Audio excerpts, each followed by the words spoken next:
Good morning, I'm Kristen Folletti and welcome to News Desk on SiliconANGLE TV for Friday, August 9th, 2013. Here's your SiliconANGLE Daily Roundup.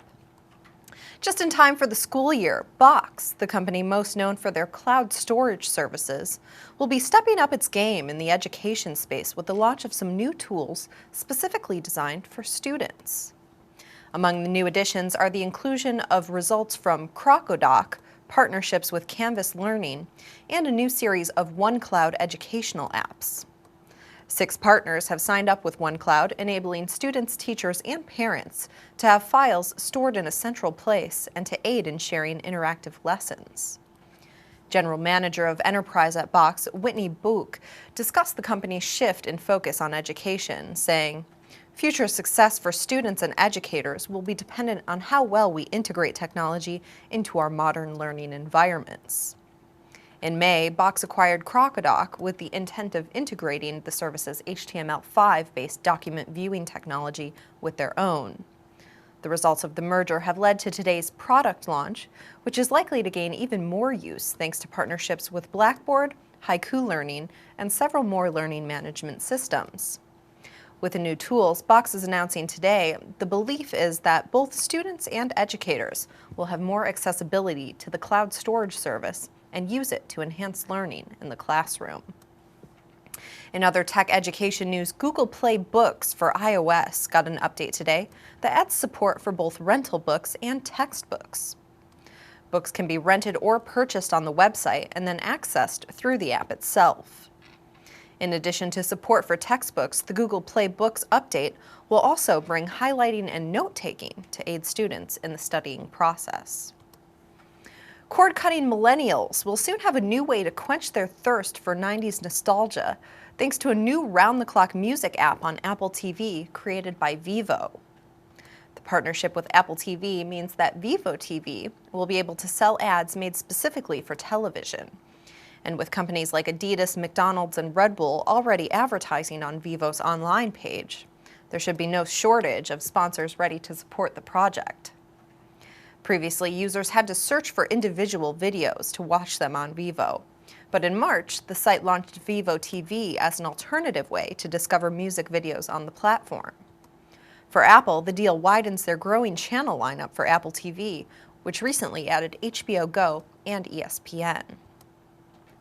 BlackBerry is warming up to the possibility of going private as the smartphone maker struggles to recover from their downward spiral. According to some sources, CEO Thorsten Heinz has increasingly been toying with the idea of taking BlackBerry private in order to give the company some breathing room to recover. If they do decide to make an attempt to go private, BlackBerry might find it hard to come up with a buyer. Currently, the company is still posting losses and losing subscribers on a daily basis, so private equity firms could have reservations about getting involved. In the past year alone, the company's shares have fallen more than 19%, and its market value has fallen to only $4.8 billion, down from $84 billion at its peak in 2008. Until recently, BlackBerry had been betting its turnaround on its latest smartphones, but with dismal sales so far, the Canadian device maker has been forced to consider other alternative paths for recovery. A new startup called Kimi is releasing an iOS app today that helps you out of that embarrassing situation of being locked outside. The concept is simple, by allowing users to carry a copy of their keys simply by taking a picture of their keys with their smartphone. The app enables users to bring the digital description of their key to a locksmith, who can then cut a new key on the spot or place an order online. On-the-spot data access costs about $10, and mail-order keys can cost $4 and up, depending on the key.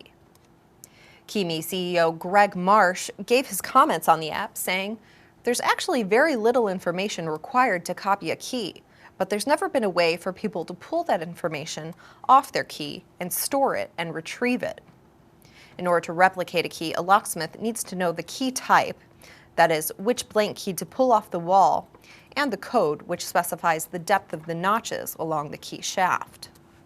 A recent market analysis found that there are roughly 90 million lockouts in the U.S. each year.